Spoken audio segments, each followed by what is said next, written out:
What needs to happen in Q2 is a checkpoint. What needs to happen in Q1 is a checkpoint.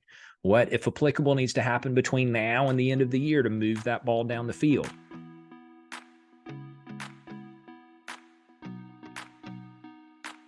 This framework is really important in planning and really important to consistently be coming back to.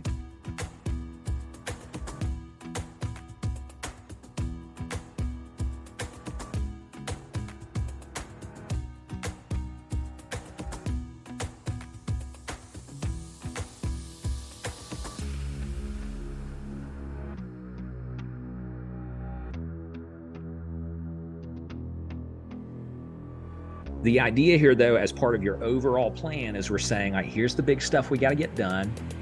Maybe even more importantly, like, here are all of the ideas that we're purposefully choosing to say no to.